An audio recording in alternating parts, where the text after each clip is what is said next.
खबरों से आपको अपडेट करवाएंगे। शुरुआत करेंगे दंतेवाड़ा के साथ, जहां पर सुरक्षा बलों और नक्सलियों के बीच मुठभेड़ जारी है। सुरक्षा बलों ने 4 नक्सलियों के शव को बरामद कर लिया है। मुठभेड़ में डीआरजी के हेड कांस्टेबल सन्नू कारम शहीद हुए हैं। सर्च के दौरान AK-47, SLR जैसे ऑटोमेटिक हथियार भी बरामद किए गए हैं। तो बताते चले कि अबुझमाड़ के जंगल में नक्सलियों के साथ ये मुठभेड़ चल रही है। नारायणपुर, दंतेवाड़ा, जगदलपुर और कुंडा गांव के जवान इसमें शामिल हैं। इसके अलावा डीआरजी, STF और कोबरा के जवान हैं जो मुठभेड़ में शामिल बताए जा रहे हैं। तो एक बड़ी अपडेट सामने निकल कर आ रही है। जो मुठभेड़ चल रही है उसमें अभी तक सुरक्षा बल के जवानों ने 4 नक्सलियों के शव को बरामद कर लिया है। ज्यादा जानकारी के साथ हमारे सहयोगी जुल्फिकार अली हमारे साथ जुड़ गए, सीधा उनका रुख करेंगे। जुल्फिकार, लगातार देखिए कई घंटों से मुठभेड़ चल रही है और अब एक बड़ी अपडेट आई है जहां पर 4 नक्सलियों के शव बरामद कर लिए गए हैं।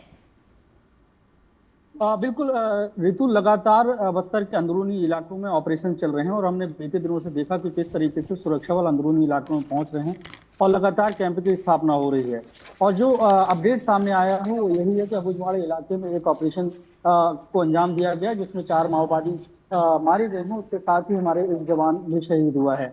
क्योंकि जिस तरीके से सुरक्षा बलों को ने अपना एक लक्ष्य निर्धारित किया है और जैसा कि केंद्रीय गृह मंत्री अमित शाह ने बोला है कि मार्च 2026 तक माओवाद को खत्म करना है, तो ऑपरेशन बहुत ही तेज गति से अंदरूनी इलाकों में लगातार चल रहे हैं और लगातार सुरक्षा बल अंदरूनी इलाकों में सर्चिंग ऑपरेशन चला रहे हैं कि किसी भी जगह पे कोई भी इंफॉर्मेशन अगर सुरक्षा बलों को मिलती है उस आधार पर उस इलाके में संयुक्त पार्टियां बनाकर भेजी जाती हैं। इस मामले में अभी अगर देखें तो यहाँ पे दंतेवाड़ा है, बीजापुर है, सुकमा है और उसके साथ ही नारायणपुर, यहाँ की जो डीआरजी है और यहाँ की 3 संयुक्त पार्टी को अंदरूनी इलाकों में भेजा गया और वहाँ एक इनकाउंटर हुआ जिसमें 4 वर्दीधारी माओवादी मारे गए हैं। उनके पास से AK-47 और बड़ी मात्रा में हथियार बरामद किए गए हैं। उसके साथ ही एक जवान शहीद हुआ है। तो ये कहा जा रहा है कि लगातार जिस तरीके से ऑपरेशन चल रहे हैं तो और माओवादी जो है वो कहीं ना कहीं अंदरूनी इलाकों में बचने की कोशिश कर रहे हैं, लेकिन उसके बावजूद जो कैंप हैं वो भी स्थापित किए जा रहे हैं। तो माओवाद का जो दायरा है वो लगातार अंदरूनी इलाकों में सिकुड़ता जा रहा है और सुरक्षा में लगे जवानों को लगातार सफलताएं मिल रही हैं। इसके लक्ष्य मार्च 2026 का रखा गया है। जी ऋषि। और जुल्फिकार, जैसा कि हमारे सहयोगी ने पहले भी बताया था कि जिस क्षेत्र में मुठभेड़ चल रही है नक्सलियों के लिए काफी सुरक्षित इलाका माना जाता है और ऐसे में 4 नक्सलियों को मार गिराया गया, ये एक तरीके से बड़ी सफलता है और हो सकता है कि मुठभेड़ चूंकि अभी भी चल रही है तो ये आंकड़े बढ़ भी सकते हैं। बिल्कुल ऋषि, ये आंकड़े बढ़ सकते हैं क्योंकि अबुझमाड़ का इलाका, हम इस इलाके की जब भी रिपोर्टिंग करते हैं और यहाँ के स्थानीय लोगों से बात करते हैं तो ये वो इलाका है जिसका जैसा कि नाम है अबुझमाड़, मतलब एक ऐसा जंगल जिसको कोई ने अभी तक जाना नहीं, क्योंकि ये वो जंगल है जो डेंस फॉरेस्ट है और यहाँ पे आदिवासी अंदरूनी इलाकों में दूर दूर रहते हैं, बहुत डेंस पॉपुलेशन नहीं है। ऐसे में अंदरूनी इलाकों में जो सड़कें हैं वो नहीं है, तो पहुंच विहीन इलाका होने की वजह से इन इलाकों को ही अपना सुरक्षित स्थान माओवादी मानते रहे हैं।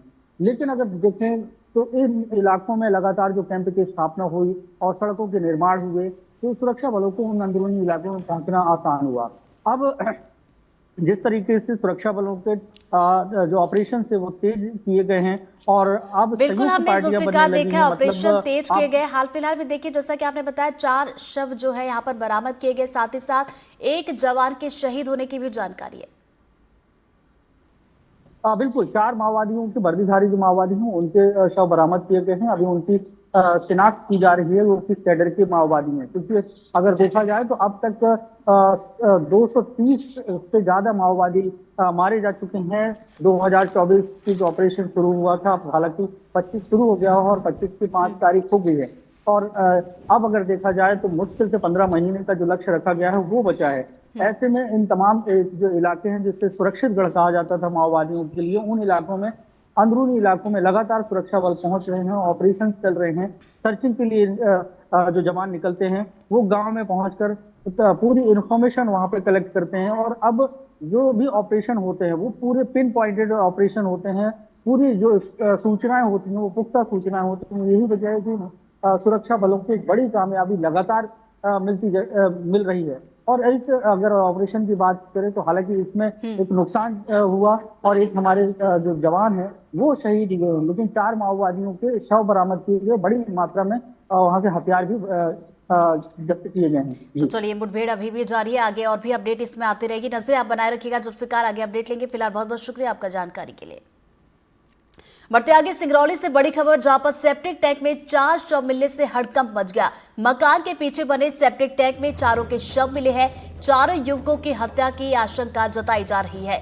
बरगवा थाना क्षेत्र के बड़ोखर गांव का ये मामला बताया जा रहा है।